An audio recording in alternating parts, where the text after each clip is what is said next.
नमस्कार दोस्तों, आप सबका स्वागत है आपके अपने YouTube चैनल पर। अपन पढ़ रहे थे लैब असिस्टेंट की बायोलॉजी।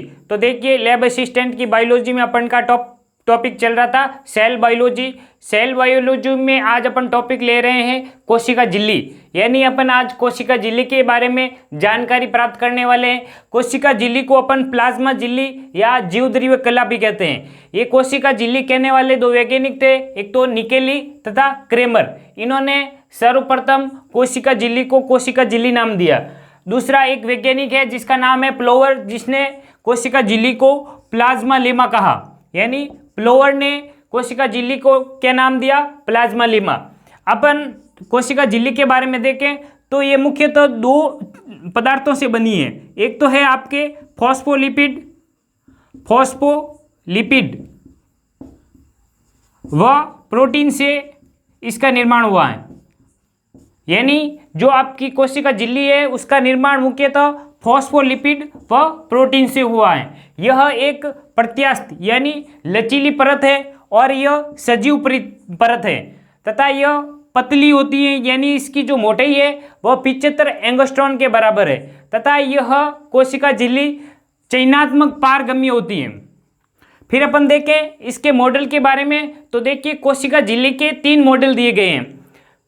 सबसे पहले अपन पढ़ रहे हैं सैंडविच मॉडल, जो कि डेविसन तथा डेनियल ने दिया। यदि अपन सैंडविच मॉडल की बात करें तो इन्होंने कहा कि एक सैंडविच की तरह जिस प्रकार सैंडविच की लेयर होती है उसी प्रकार मध्य के अंदर फॉस्फोलिपिड की 2 लेयर पाई जाती हैं, फॉस्फोलिपिड,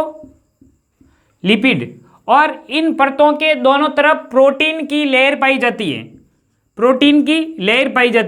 यानी ये जो सैंडविच मॉडल है ये बताता है कि दोनों तरफ क्या है, प्रोटीन की लेयर है और इनके मध्य लिपिड यानी फॉस्फोलिपिड की 2 परतें हैं। यही क्या है, आपका सैंडविच मॉडल है। इन्होंने इसकी मोटाई भी बताई थी 75 एंगस्ट्रॉन, यानी जो आपकी कोशिका झिल्ली है उसकी मोटाई इन्होंने क्या बताई? 75 एंगस्ट्रॉन के बराबर।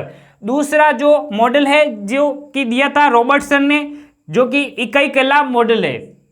दूसरा मॉडल है अपना इकाई कला मॉडल, जो कि रॉबर्टसन ने दिया था। इसने कहा कि सभी कोशिकीय अंगों की जो कोशिका झिल्ली होती हैं वो संरचनात्मक व क्रियात्मक रूप से एक समान होती हैं तथा इसने भी ठीक सैंडविच मॉडल की तरह इन्होंने कहा कि यह त्रिस्तरीय होती हैं, यानी इसके 3 स्तर पाए जाते हैं।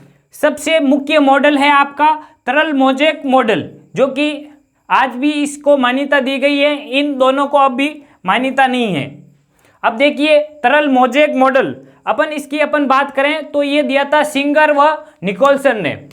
इसने कहा था कि जो आपका फॉस्फोलिपिड है वह अर्ध तरल है। फॉस्फोलिपिड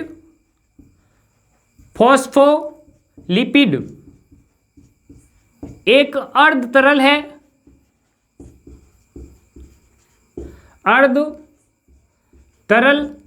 है, जिसकी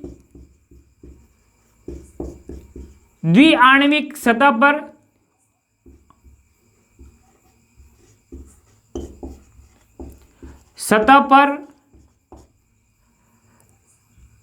सतह के अंदर, बाहर व पार्श्व में व नीचे, यानी जो द्विआण्विक सतह है फॉस्फोलिपिड की उसकी अंदर, बाहर, पार्श्व, नीचे, यानी चारों तरफ प्रोटीन के कण पाए जाते हैं। प्रोटीन के कण उपस्थित होते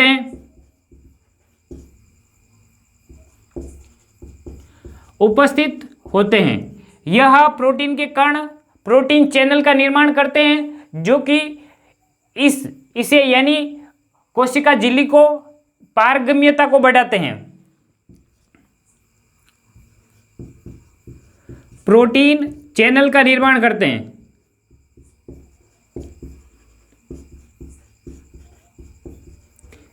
करते हैं।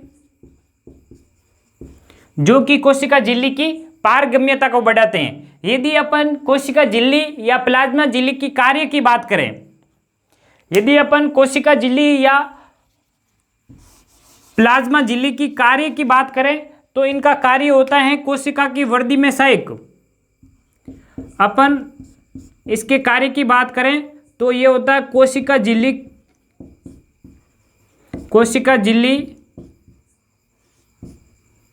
कोशिका वृद्धि में सहायक होती है,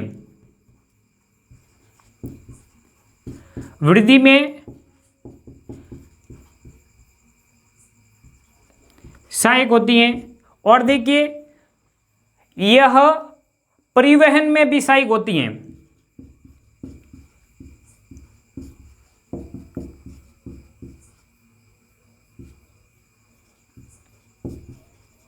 परिवहन में सहायक होती हैं।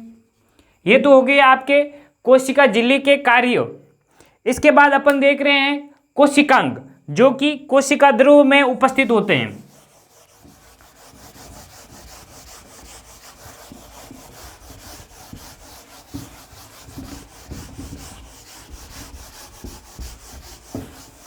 फिर अपन बात करते हैं कोशिकांगों के बारे में। तो सबसे पहले अपन कोशिकांग लेते हैं ER, यानी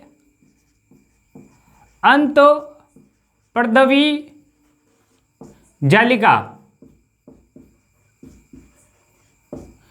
जिसको अपन बोलते हैं एंडोप्लाज्मिक रेटिकुलम, ER। तो देखिए ER की खोज करने वाला वैज्ञानिक था किथ पोर्टर।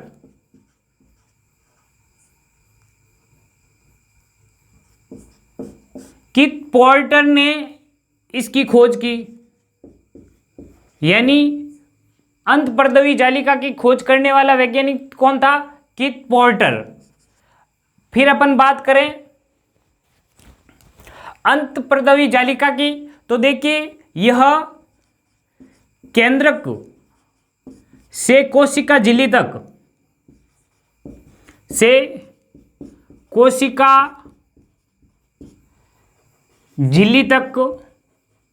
नेटवर्क के रूप में पाया जाता है। नेटवर्क के रूप में पाई जाती है तथा कोशिका कंकाल का निर्माण करती हैं।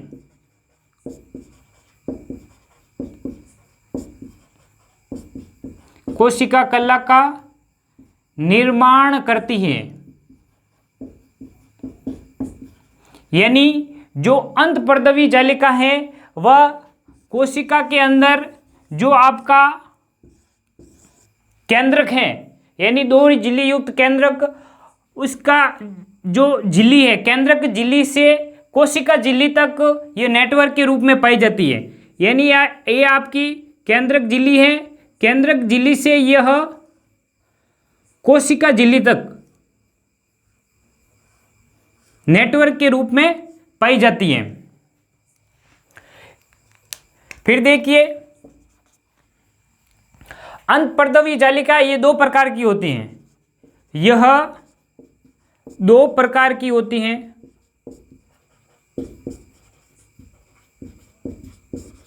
नंबर 1 चिकनी अर्धपर्दवी जालिका, स्मूथ ER। नंबर 1 अपन बात कर रहे हैं चिकनी अंतःपर्दवी जालिका, यानी इनके ऊपर राइबोसोम उपस्थित नहीं होते हैं। जो चिकनी अंतःपर्दवी जालिका है इस पर राइबोसोम उपस्थित नहीं होते हैं।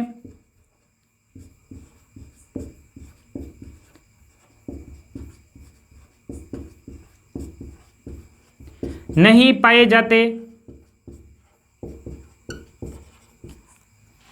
ये जो चिकनी अंतःपर्दवी जालिका है वह लिपिड तथा स्टेरॉयड हार्मोन का निर्माण करती हैं।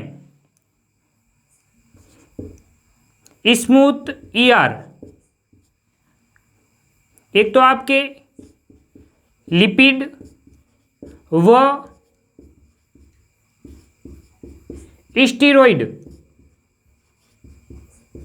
हार्मोन का निर्माण करती हैं।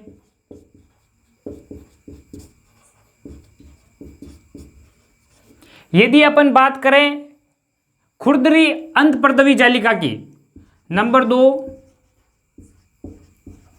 खुरदरी अंतर्प्रदवी जालिका यानी रफ इंडोप्लाज्मिक रेक्टिकुलम। तो देखिए जो खुरदरी अंतर्प्रदवी जालिका है वह केंद्र के समीप पाई जाती हैं। यह केंद्रक के समीप पाई जाती हैं और देखिए इस पर राइबोसोम उपस्थित होते हैं।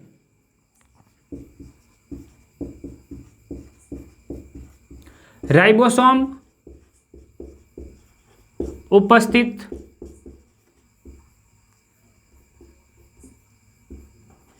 होते हैं। इसके कारण इसे अपन क्या कहते हैं, खुरदरी अंतर्प्रदवी जालिका। यह प्रोटीन का संश्लेषण करती हैं, प्रोटीन का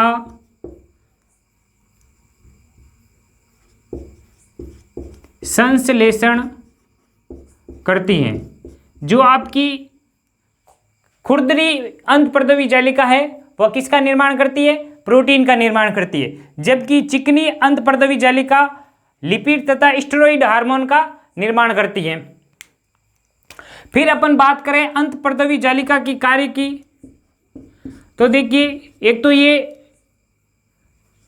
प्रोटीन के निर्माण में सहायक हैं,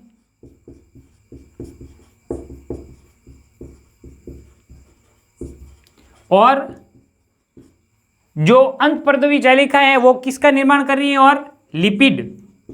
मैं ओवरऑल जो अंतर्प्रदवी जालिका है उसके कार्य की बात कर रहा हूं। यह प्रोटीन का निर्माण कर रही है, यानी जो खुरदरी अंतर्प्रदवी जालिका वो प्रोटीन का निर्माण करती है, और स्मूथ अंतर्प्रदवी जालिका लिपिड तथा स्टेरॉइड हार्मोन का निर्माण करती है।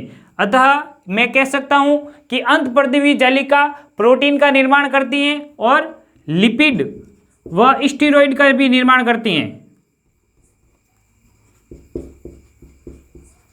स्टेरॉइड का निर्माण में सहायक है।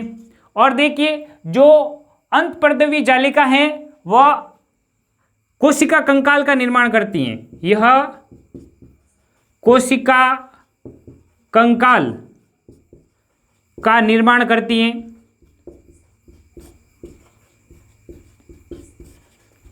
यानी जो आपकी अंतर्प्रदवी जालिका है वह कोशिका के कंकाल का भी निर्माण करती हैं। अब देखिए जो अंतर्प्रदवी जालिका है वो प्रत्येक अंतर्प्रदवी जालिका के अंदर 3 संरचनाएं पाई जाती हैं।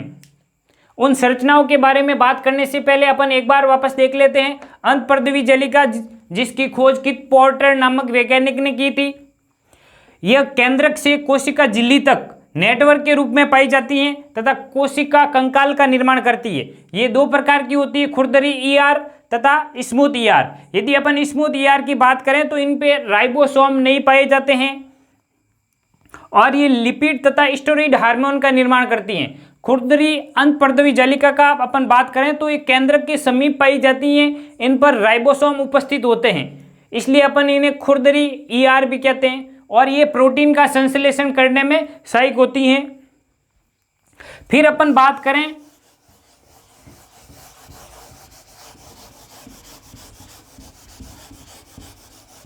प्रत्येक ईआर के अंदर 3 संरचनाएं पाई जाती हैं। नंबर 1 सिस्टर्नी,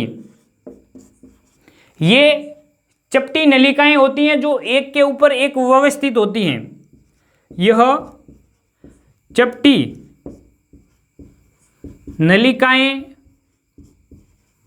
होती हैं, वह एक के ऊपर एक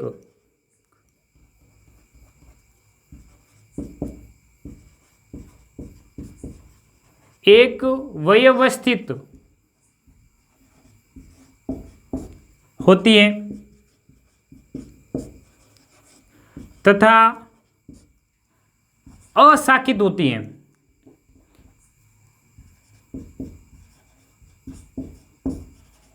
यानी जो आपकी सिस्टर्नी है वह क्या है, अशाखित है। नंबर 2 अपन बात करें तो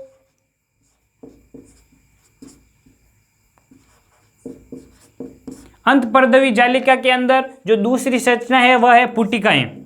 तो देखिए ये पुटिकाएं गोलाकार या अंडाकार होती हैं। ये गोलाकार अंडाकार थैले के समान होती हैं। यह गोलाकार या अपन कह सकते हैं अंडाकार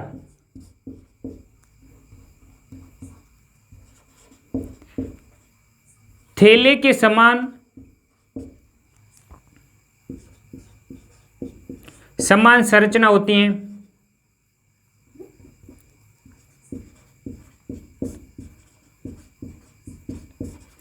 और जो स्त्रावण या संश्लेषण का संग्रह करती हैं, यह संग्रह का कार्य करती हैं।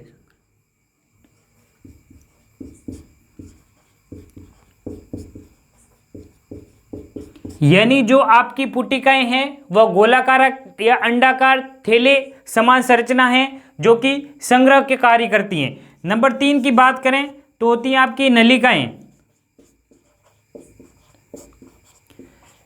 यह शाखित होती हैं और कोशिका झिल्ली के समीप पाई जाती हैं।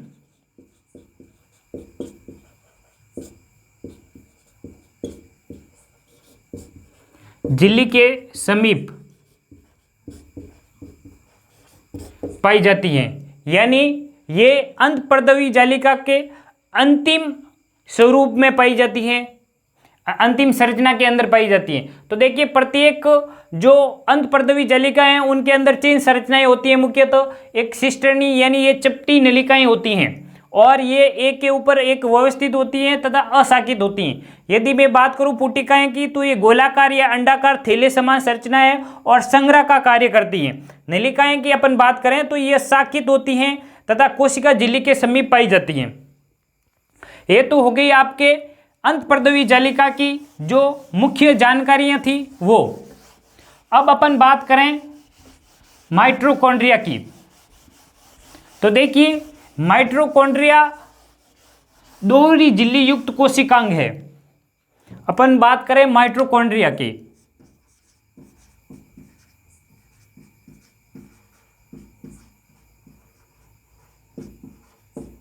जिसे अपन सूत्र कणिका भी कहते हैं। यानी माइटोकॉन्ड्रिया को सूत्र कणिका भी कहते हैं। और देखिए यदि अपन माइटोकॉन्ड्रिया की बात करें तो ये माइटोकॉन्ड्रिया को सर्वप्रथम देखने वाला वैज्ञानिक था कोलिकर। इसने सर्वप्रथम कीटों की पेशियों के अंदर माइटोकॉन्ड्रिया को देखा था। यानी कोलिकर ने कीटों की पेशियों के अंदर, कीटों की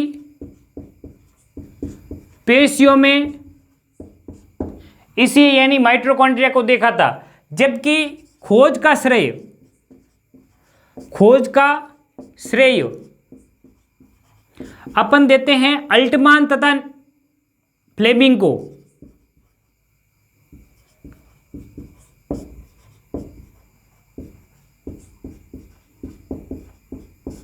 यानी दो वैज्ञानिक का नाम है अल्टमान व फ्लेमिंग, जिसको अपन माइटोकॉन्ड्रिया की खोज का श्रेय देते हैं। माइटोकॉन्ड्रिया को अल्टमान ने बायोप्लास्ट कहा, बायोप्लास्ट, जबकि फ्लेमिंग ने माइटोकॉन्ड्रिया को फाइला कहा। यानी फ्लेमिंग ने माइटोकॉन्ड्रिया को फाइला नाम दिया, जबकि माइटोकॉन्ड्रिया को माइटोकॉन्ड्रिया कहने वाला वैज्ञानिक था बेंडा। यानी बेंडा ने इसे माइटोकॉन्ड्रिया नाम दिया, माइटोकॉन्ड्रिया।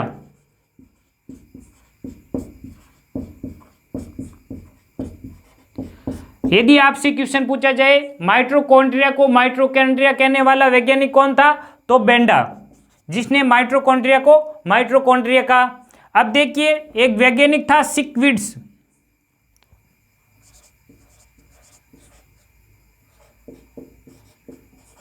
जिसने माइटोकॉन्ड्रिया को कोशिका का शक्तिग्रह कहा। यानी सिकविड्स ने माइटोकॉन्ड्रिया को कोशिका का शक्तिग्रह कहा।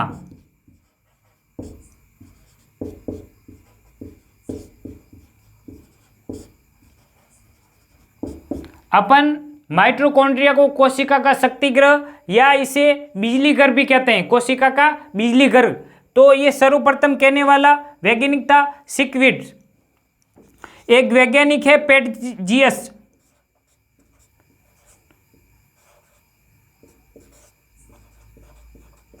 पेटजियस, जिसने माइटोकॉन्ड्रिया को सार्कोसोम कहा। यानी पेटजियस ने इसे सार्कोसोम कहा। और माइटोकॉन्ड्रिया को अपन कोशिका श्वसन के स्थल कहते हैं।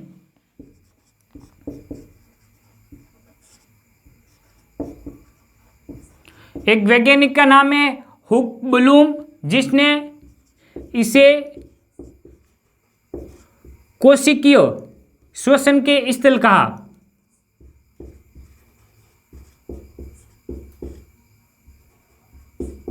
कोशिकीय श्वसन के स्थल कहा। अब देखिए अपन माइटोकॉन्ड्रिया की संरचना की बात करें तो माइटोकॉन्ड्रिया के अंदर दोहरी झिल्ली उपस्थित होती हैं। एक बार अपन इन्हें पुनः देख लेते हैं। माइटोकॉन्ड्रिया, जिन्हें अपन सूत्रकणिका भी कहते हैं। वैज्ञानिक का नाम है कोलिकर, जिसने कीटों की पेशियों के अंदर सर्वप्रथम इसे यानी माइटोकॉन्ड्रिया को देखा था। खोज का श्रेय अपन अल्टमान तथा फ्लेमिंग को देते हैं। अल्टमान ने इसे बायोप्लास्ट, जबकि फ्लेमिंग ने इसे फाइला कहा। जबकि माइटोकॉन्ड्रिया को माइटोकॉन्ड्रिया कहने वाला वैज्ञानिक था बेंडा, जिसने इसे माइटोकॉन्ड्रिया नाम दिया। सिकविड्स ने इसे कोशिका का शक्तिग्रह या पावर हाउस ऑफ सेल कहा। और पेटजियस ने इसे सार्कोसोम कहा। और एक वैज्ञानिक है हुक ब्लूम, जिसने इसे कोशिका श्वसन के स्थल कहा। अब अपन बात करते हैं माइटोकॉन्ड्रिया की संरचना की। तो देखिए माइटोकॉन्ड्रिया में दोहरी झिल्ली पाई जाती है। यदि मैं आंतरिक झिल्ली की बात करूं तो आंतरिक झिल्ली कुछ स्थानों पर वलयित होकर क्रिस्टी का निर्माण करती हैं।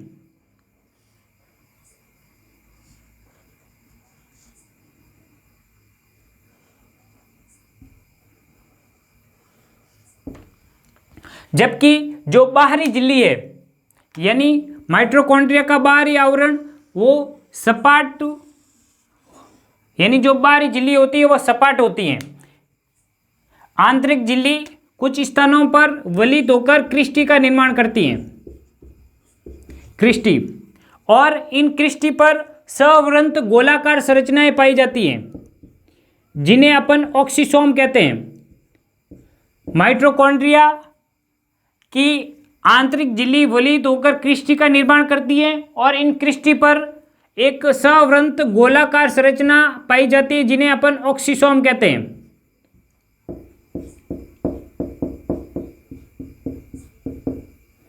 और माइटोकॉन्ड्रिया के अंदर जो द्रव भरा होता है या मैट्रिक्स भाग होता है, उसके अंदर एक तो आपके 70S राइबोसोम और वृत्ताकार डीएनए पाया जाता है।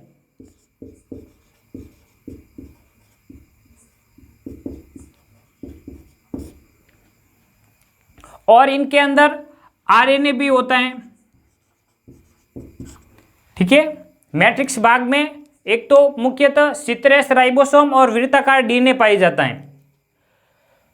अपन बात करें संरचना की तो देखिए माइटोकॉन्ड्रिया में दोहरी झिल्ली पाई जाती है। इस पर दोहरी झिल्ली पाई जाती हैं। जो बाहरी झिल्ली होती हैं, बाहरी झिल्ली सपाट होती है,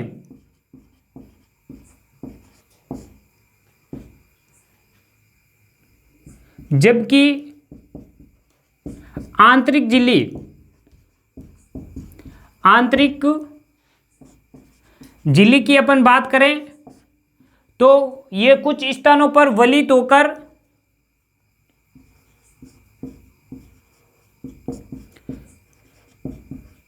स्थानों पर वलित होकर क्रिस्टी का निर्माण करती हैं।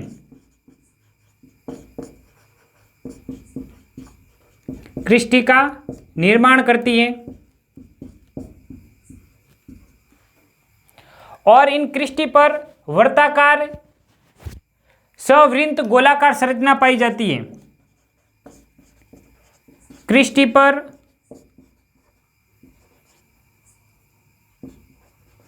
सवृंत गोलाकार संरचना पाई जाती है,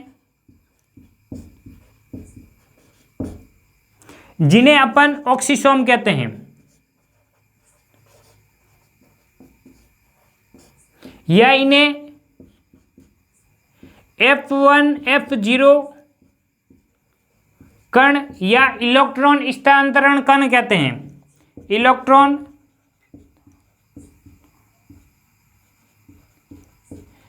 इलेक्ट्रॉन स्थानांतरण कण भी कहते हैं।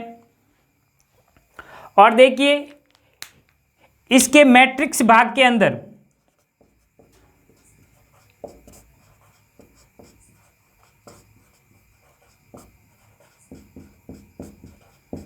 इसके मैट्रिक्स भाग में एक तो आपके सिट्रेस राइबोसोम,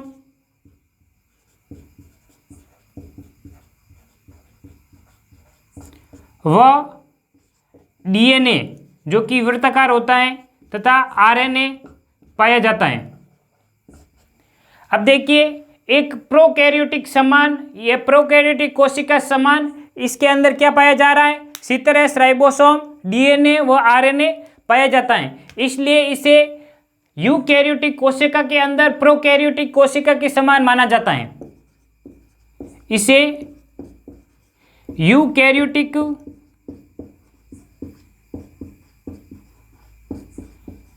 सेल में प्रोकैरियोटिक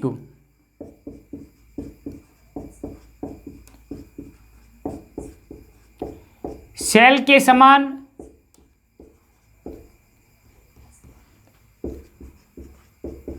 के समान माना जाता है। और देखिए इसे कोशिका के अंदर कोशिका समान अंग भी कहा जाता है। यानी ये यूकैरियोटिक सेल के अंदर प्रोकैरियोटिक सेल के समान होता है, इसलिए कोशिका के अंदर कोशिका के समान कोशिकांग भी कहा जाता है। यदि अपन इसके कार्य की बात करें, यानी माइटोकॉन्ड्रिया के कार्य की अपन बात करें तो यह एटीपी का निर्माण करता है।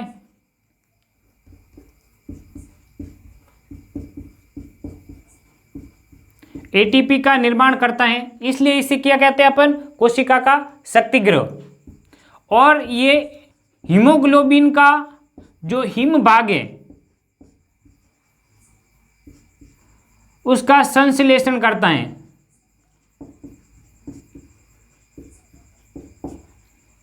और इसे अर्ध स्वायत्त कोशिकांग भी कहते हैं, क्योंकि यह अपने विभाजन द्वारा अपने समान कोशिकांगों का निर्माण कर लेता है, इसलिए इसे अर्ध स्वायत्त कोशिकांग भी कहते हैं। इसे अर्ध स्वायत्त कोशिकांग भी कहते हैं। ये हो गई आपके माइटोकॉन्ड्रिया की जो जानकारी थी, संपूर्ण जानकारी पूरी हो गई है। इसके बाद अपन बात करते हैं राइबोसोम की। एक बार अपन पुनः देख लेते हैं माइटोकॉन्ड्रिया, इन पर दोहरी झिल्ली का आवरण पाया जाता है। इसका जो बाहरी आवरण होता है वह सपाट, जबकि आंतरिक झिल्ली कुछ स्थानों पर वलित होकर एक विशेष संरचना का निर्माण करती है जिसे अपन क्रिस्टी कहते हैं। और क्रिस्टी पर सवृत्त गोलाकार संरचनाएं पाई जाती हैं जिन्हें अपन ऑक्सीसोम या F1 F0 कण या इलेक्ट्रॉन स्थानांतरण कण कहते हैं। इसके बाद जो इसका मैट्रिक्स भाग है उसके अंदर 17 राइबोसोम, DNA, RNA आदि पाए जाते हैं और इसलिए इसे अपन यूकैरियोटिक सेल के अंदर प्रोकैरियोटिक सेल के समान कोशिकांग कहते हैं।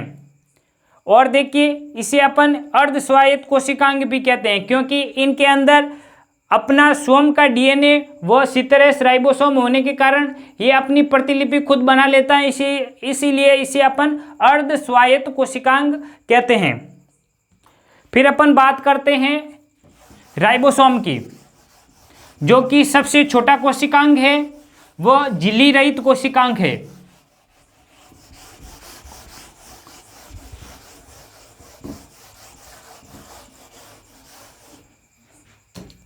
फिर अपन बात करें राइबोसोम की, तो देखिए राइबोसोम की खोज पेलाडी नामक वैज्ञानिक ने की थी। खोज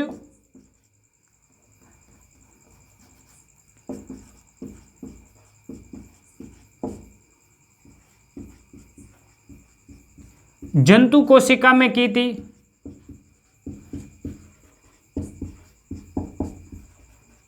इसलिए इसे पेलाडी कण भी कहते हैं।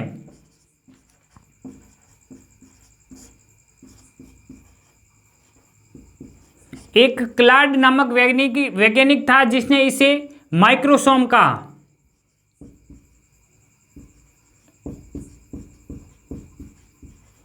यानी राइबोसोम को माइक्रोसोम कहने वाला कौन था? क्लाड नामक वैज्ञानिक था जिसने इसे माइक्रोसोम कहा। अब देखिए अपन राइबोसोम की बात करें तो यह इसे कोशिका का इंजन कहते हैं।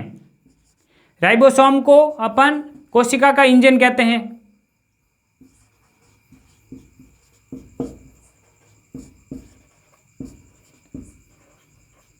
इंजन कहते हैं क्योंकि यह प्रोटीन का निर्माण कर कोशिका को आगे बढ़ाता है। यानी यह क्या करता है? प्रोटीन का निर्माण कर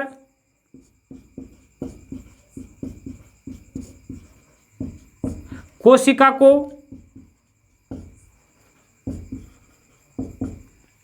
आगे बढ़ाता है।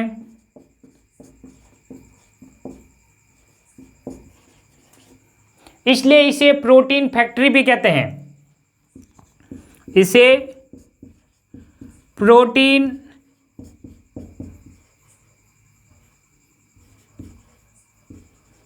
फैक्ट्री भी कहते हैं। और देखिए अपन राइबोसोम के बारे में अपन बात करें तो राइबोसोम दो प्रकार के होते हैं। अवसादन गुणांक के आधार पर राइबोसोम को दो भागों में बांटा गया है।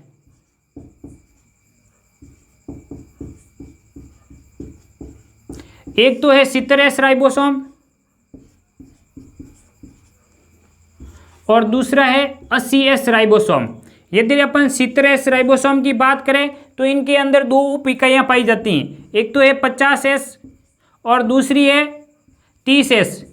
यानी राइबोसोम दो प्रकार के होते हैं, एक तो 17S राइबोसोम और दूसरा 80S राइबोसोम। 17S की बात करें तो इनके अंदर दो उप इकाइयाँ पाई जाती हैं, एक तो 50S और 30S।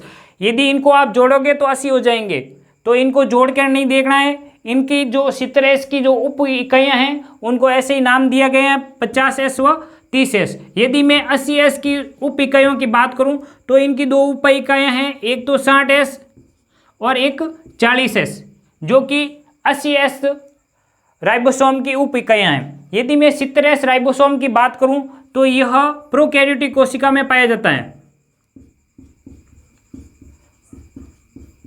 प्रोकैरियोटिक सेल में पाया जाता है। और देखिए ये माइटोकॉन्ड्रिया के अंदर पाया जाता है। माइटोकॉन्ड्रिया में पाया जाता है और यह हरित लवक में भी पाया जाता है।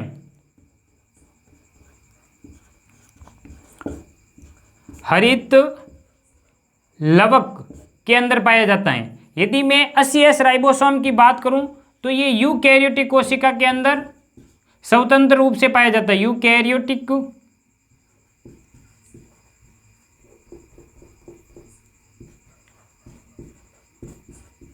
सेल के अंदर पाया जाता है। ये हो गई आपके राइबोसोम की बात। यदि मैं राइबोसोम की बात करूं तो इनकी स्थिति होती है ER के ऊपर पाए जाते हैं। यदि मैं इनकी स्थिति की बात करूं तो ये राइबोसोम ER के ऊपर पाए जाते हैं।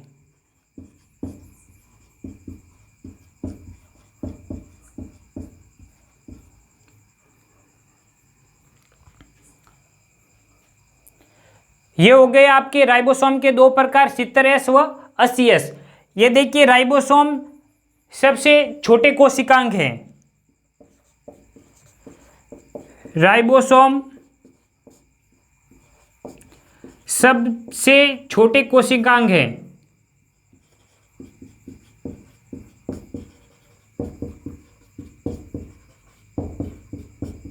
यदि अपन इनके आकार की बात करें तो ये 150 एंगस्ट्रॉन यानी 150 एंगस्ट्रॉन से 250 एंगस्ट्रॉन तक इनका साइज होती हैं। यदि अपन राइबोसोम के साइज की बात करें तो इनका साइज होता है 150 एंगस्ट्रॉन से 250 एंगस्ट्रॉन। यह कोशिकांग यानी यह सबसे छोटे कोशिकांग होते हैं। राइबोसोम सबसे छोटे कोशिकांग, जबकि सबसे बड़े कोशिकांग की बात करूं तो हरित लवक सबसे बड़ा कोशिकांग होता है। राइबोसोम झिल्ली रहित कोशिकांग है। झिल्ली रहित कोशिकांग है। और देखिए इनको कोशिका के अंदर कोशिकांग यानी कोशिकांग में कोशिकांग कहा जाता है, क्योंकि ये माइटोकॉन्ड्रिया जो कि एक क्या है, कोशिकांग है, जिसके अंदर भी क्या पाया जाता है, 70S राइबोसोम पाया जाता है, इसलिए इन्हें कोशिकांग में कोशिकांग कहा जाता है।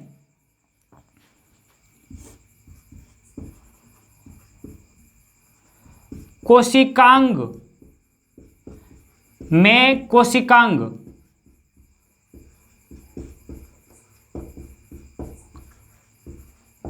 कहा जाता है। यदि अपन राइबोसोम के कार्य की बात करें तो राइबोसोम प्रोटीन का निर्माण करता है। यह इसका क्या है, मुख्य कार्य है।